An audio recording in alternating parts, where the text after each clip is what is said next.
everybody, Joseph Rothschild here, aka MBT, and there's a ban list! Apparently. So, what's going on? Well, if you don't follow Yu-Gi-Oh! Particularly closely, I'll clue you in that it's in an uncharacteristically good place. The top three decks, Vanquished Soul Canine, Yummy, and Draco Tail, are awesome. They're interactive, they're accessible, and they play on both players' turns starting on turn 0. Gone are the days of watching one player build an infinite board of negates and the other person just trying to crack it. Instead, both of you are playing Yu-Gi-Oh! Real Yu-Gi-Oh! From the second you sit down, which makes this ban list a little strange, right? So the Yu-Gi-Oh! Trading card game doesn't have ban list dates a la Magic the Gathering. Now, that was intended to box out a situation where a card becomes problematic and something can be done about it instantly, but it also means that if the format is really good, they can give it some time to let it sit. And so I think we all thought that that was just going to happen. There was an announcement a couple of months ago that there wasn't going to be a list until after Worlds, which is usually around when a list would have been time frame wise. So we thought, you know, whatever, they're just waiting for Dude to come out, for instance, to maybe hit some of the top strategies, but they didn't. They just let the format sit, and it's been really wonderful. Then today they just decided there's a ban list. I really don't know what to say. Like, you could see how disheveled I am. I woke up late. I'm kind of sick. I have my backup glasses on. I wasn't expecting this at all. So if I had to make any predictions about what's going to be on the ban list, obviously one of the cards is completely visible right now. It would be Paradise Smasher. There's 4 or 5 cards in the format that are just kind of frustrating to dance around, despite the fact that it's super interactive. Traps that win the game on the spot, like Harpy's Featherstorm. Monsters that win the game on the spot, like Paradise Smasher, which does not come up often, but does come up. And a couple of other corner case cards that just take interactivity out of the equation should probably be taken out to pasture. Outside of that, I expect some hits to the decks that were popular before the Justice Hunters wave of decks. I'm talking about Raizio, Malice, and Mitsurugi, which the OCG is just getting this week. So I guess let's do a live reaction and see what we can glean from this. Oh! Yeah, okay, so these all make sense. First and foremost, Moon of the Closed Heaven is a mechanism by which almost every deck has access to the Fiendsmith engine. This is frustrating for a lot of people, feeling like a significant amount of their deck building is completely nullified by the fact that if they can summon 2 monsters, which every deck can do, they should be considering Fiendsmith as part of their setup combo. Now, the Fiendsmith isn't particularly playable at present, but it is something that exists in almost every rogue strategy, and so for that reason, I understand why this card has to go. There are still ways for almost every strategy that could be playing Fiendsmith to access Fiendsmith, but they're either a little more clunky or reserve the Fiendsmith for specialty Light Fiend archetypes. I'm thinking of stuff like Magical Musketeers. On that note, King of the Pharolymphs means that every single strategy that can make a rank 4 can theoretically get through the entire Mitsurugi line. Because Habakiri is so incredibly powerful, this card can search that card, and then afterwards can just end on access to a Quick Raigeki, a pseudo-negate, and the incredible power of whatever you're able to piece together via the individual monsters you weave through in Mitsurugi. This one I agree with a little less. I kind of like King of the Pharolymph's presence in the metagame. It's sort of like Infernal Banshee, where like any deck could play Snake Eyes. They're just not. Okay, I mean, I understand why he had to go, but I'm upset about it. Splash Mage is kind of weird. This is obviously meant to be a hit to exactly Malice, a deck that is still playable, despite the fact that Justice Hunters is definitely dominating the top tables. Malice is around, and for that reason, I guess that makes sense. Splash Mage is like one of the more frustrating parts of that deck. It feels like any situation where they can get 2 monsters, you can't prevent them from getting to their bosses. This is a mechanism to do that, and Splash Mage has always been kind of a problematic link extender. Basically, any link 2 that can then become 3 material is always suspect for a hit at any time. And of course, number 67, Paradise Smasher, needs no introduction. This card is not available in every setup combo that Vanquished Soul Canine can do, but it is available in some of them, and it is just VFD. I mean, there's no other way to describe it. It is frustrating that it exists. I would say, in my experience playing Vanquished Soul Canine, it comes up probably once every 4 or 5 games, but it does come up, and I'm glad that it will come up no longer. Next up. Wow.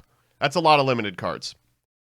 Okay, so I'm a little frustrated first and foremost about the Extraisial and MUSTAARD Dormouse hits. Why would they do those? Those decks aren't really doing anything right now. I mean, they are playable, but they're not, so playable that they're threatening the viability of the top 3 strategies. That's kind of unfortunate. Certainly, those are the 2 best cards in those strategies. Extraisial can clear a board on its own, and of course, you still have access to multiple copies of it through, the availability of cards like Bonfire and the Tachyon search spell. That doesn't mean I like seeing it at 1. That means that you aren't going to be able to use it both as a setup combo and a search at the end of your combo off of Sword in order to break your opponent's turn 3 board, which is frustrating. MUSTAARD Dormouse is, the really irritating Malice card. It's the 1 card. They're all 1 cards, but this is the 1 card. I don't know. I really have no opinion on this one. I mean, they're all just functionally the same card. Raisin to 1. Well, that's really irritating. Raisin's cool. I like Raisin a lot. What the heck? I mean, it's weird. In Vanquish Soul Canine, usually your starter isn't going to be Raisin. It's going to be Mad Love, which gets you to start, which then can target Mad Love and get you what you're missing. Moreover, the availability of Stake Your Soul and the consistent amount of fire monsters the deck plays means that you're probably going to be able to find Raisin over the course of your combo anyway. Maybe what they're frustrated about is that Raisin can start your combo, then on your opponent's turn it can perform the pop function, but I mean, with clever play, you can still make that happen. I don't know. I guess maybe hitting the consistency of what's expected to be the best deck of the Justice Hunters strategies is good, but I think I would like to see a Yummy hit too as well than something like an Obedience Schooled Limit. Fiendsmith's Lacrima. Okay, well, that's shocking, to say the least. So Lacrima was hit in the TCG for a number of reasons, but one of the reasons that people suspected it was hit was that it performs a function that no longer is necessary. It deals an arbitrary amount of burn damage, which wins you the game in time. That means any deck that can get to a Link 2 now has a time win con, provided you're playing a copy of Lacrima in your extra deck, which is already good to do because it enables Caesar. Now, that can't happen because burning in time doesn't win you the game, so this card's safe to come back. And this exists in Master Duel and is not a problem. In fact, a lot of decks cut it regardless. I think this is totally fine at 1. It's fine at 3. Linkuriboh? Oh my god. Okay, well, I think the use case for this card has come and gone. Linkuriboh's almost always featured in really frustrating FTKs and the like, but what it's been used for in the past is making your Snake Eye monsters nigh impossible to deal with. And Snake Eye's time in the sun has waned. It is now in the twilight of its playability. I think this is completely fine to bring back. It's legal in Master Duel and does nothing. Summon Sork with the errata will do nothing as well, though, I'm not super convinced of that. This card is, like, the text on it still reads really good. Clearly, it's done nothing in the time that it's been unerrated in the OCG, so surely it's fine.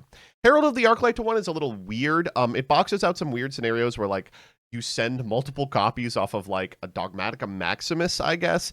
This card's eminently playable in Yummy right now, and it serves a dual function. If you can get it into the graveyard, it gets you, like, the necessary ritual stuff to splash Mitsurugi in that strategy, but usually it's just part of, like, an available toolbox of synchro monsters that you can make as a part of your end board. So putting it to 1 there doesn't really matter too much, but I guess it does mean you now have to choose. You can't do both.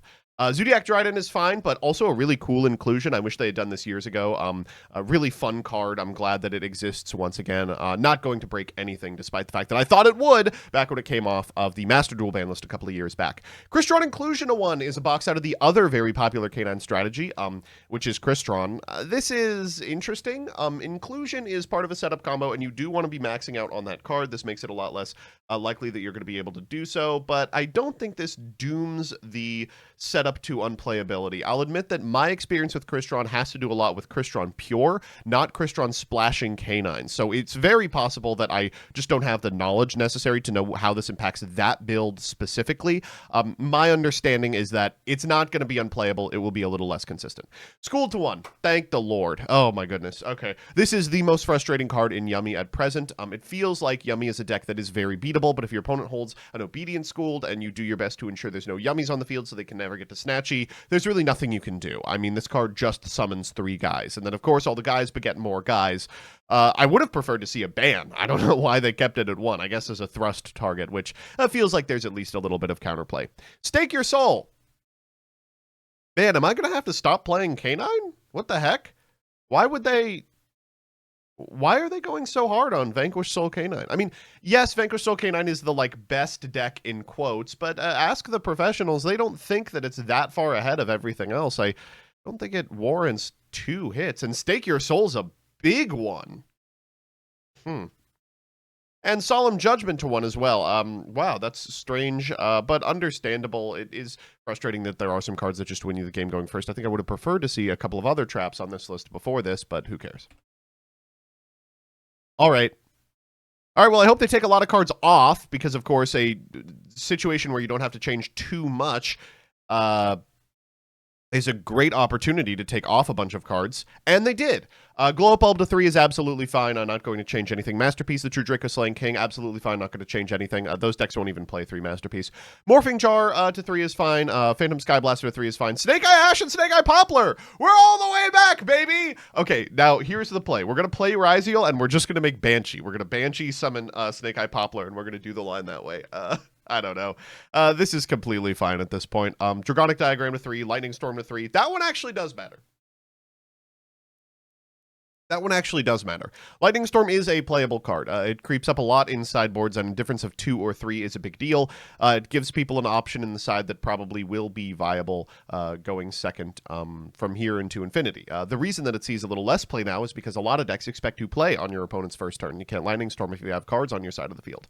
And Zodiac Barrage to 3 is fine as well. Again, I was a big doomsayer about this when it happened in Master Duel, but now I can freely admit I was wrong. So if I had to make any predictions about what happens as a result of this list, I am a little puzzled by the X'd Ryziel and Malspeed Dormouse hits. I think that's a little past its prime. Probably not super relevant. I appreciate that what they hit in terms of Mitsurugi is the cards that allow Ryziel to bridge into it, and not the Mitsurugi cards, because I think decks like Yummy Mitsurugi are a really welcome and interesting part of this metagame, and I'm glad they stick around. I'm a huge defender of the Mitsurugi cards, and all of their power is concentrated in Habakiri anyway, and limiting that card makes no sense because you only really get the 1 activation anyway, so I appreciate that they didn't touch that at all. Happy they shaved off exactly Paradise Smasher, which is the card that frustrated me the most in this current format. And I appreciate that they are making it so that every deck doesn't feel railroaded into a very specific set of plays, a la Moon of the Closed Heaven into Fiendsmith lines.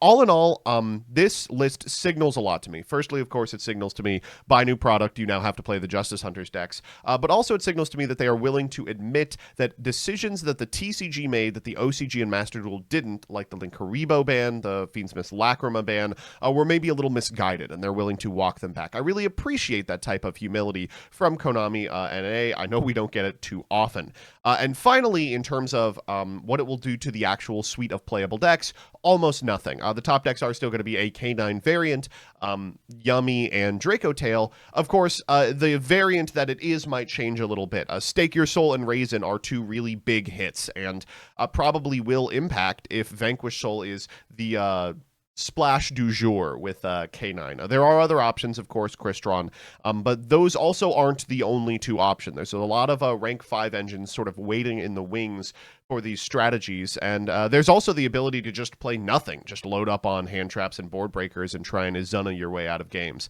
Regardless, I'm excited for more Justice Hunters format. I've been playing a lot of TCG recently, and I gotta admit, it's some of the most fun I've had playing Yu-Gi-Oh! In a very long time. If you are waiting to see what is playable as a result of this list before hopping in, this is your sign. It's time to hop in. Borrow some Charmies from a friend, and let's get going. It's time to return to the locals. All right, see you next time.